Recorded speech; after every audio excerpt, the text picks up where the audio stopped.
Hi everybody, this is Judy at Judy in the Kitchen. Today we're talking about the herb sage, and I have a list of tips and ideas that might help you out when you're using the herb sage. The list is kind of long, so I broke it up into two parts, and this is part 2. I have a link to part 1 below in the description box. For an easy salad, combine some sage leaves, bell peppers, cucumbers, and sweet onions with plain yogurt. Mix it all together and you'll have a wonderful cucumber salad. When you're baking chicken or fish in parchment paper, include some fresh sage leaves in the package so the food will absorb that sage flavor and make it really yummy. Sage pairs well with browned butter as a flavoring for pasta, chicken, and vegetable dishes. Sage is a strong flavored herb, okay, with sturdy leaves to it. So when you're adding sage to any dish, unless you really are sure of how much to add, it's better to add less than more because a little bit does go a long way flavor-wise with sage. So you can always add more, but if you add too much, it's a little hard to take that flavor out. So start with less when you're not sure. When you're shopping for dried sage, you might see two different forms of it. You'll see ground sage, and you'll see rubbed sage. There is a difference between the two. Ground sage is sage that was first dried and then ground into a powder, like a lot of other herbs. Rubbed sage leaves were dried first and then rubbed together, creating a dry, fluffy kind of powder. Rubbed sage holds its flavor very, very well, whereas the dried ground sage is less intense in the flavor than the rubbed sage. So dried ground sage does not hold its flavor very well when it's being used in cooking, whereas the rubbed dried sage will hold its flavor better when used in cooking. An important point there. Now, if you grow sage and you have a lot of it on hand and you're wondering how to preserve this, you can freeze your sage in two different ways.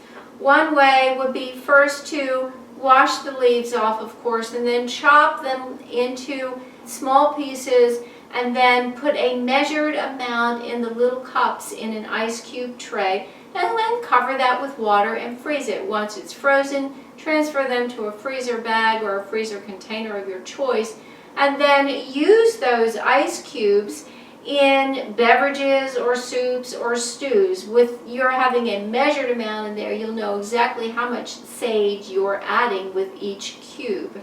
Another way to freeze sage would be to wash the leaves first and then pat them dry. Remove the leaves from the stem and place the leaves directly in a freezer bag or container. Remove as much air out of that bag as you possibly can and then put it in the freezer. And they'll keep for you that way for up to a year. Make sure you use them within that time frame for best flavor. Now again, if you grow your own sage and you have a lot of it on hand and you don't want to freeze it all and you want to dry some of it, you can dry sage in a couple different ways. First, you want to wash your leaves off really well and then pat them dry. Make sure they're completely dry. And then one way is you could tie the bundles with the cut side up, and you'll tie at that cut side, hang it upside down where they just hang, and put it in a place where they're going to get lots of air and ventilation, and then just allow them to dry as they hang in the open air that way. And then when they're dry, remove the leaves from the stems, put them in an airtight container and store them in your pantry. Use them as you need to. Another way to dry sage leaves would be, of course, to wash and pat them dry first, and then you can put them in a paper bag still on their stems and just don't flatten the bag. Leave the bag still sort of puffy, but close the end and then just put it on a counter or a shelf somewhere where it's away from sunlight, away from a heat source, and then just periodically shake that bag to loosen up and move those leaves around. Turn the bag over and continue to shake it, and then let it sit aside, and maybe a couple times a day. do this shaking and flipping of the bag.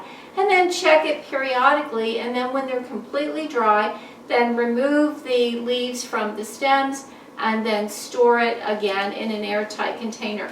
I do have a video on this. I'll put the link below in the description box so you can see a demonstration as far as how to do this paper bag method. I've dried herbs that way many times. It works with pretty much any herb you want to dry. Well, I do hope this helps you out. This is Judi at Judi in the Kitchen. Bye for now.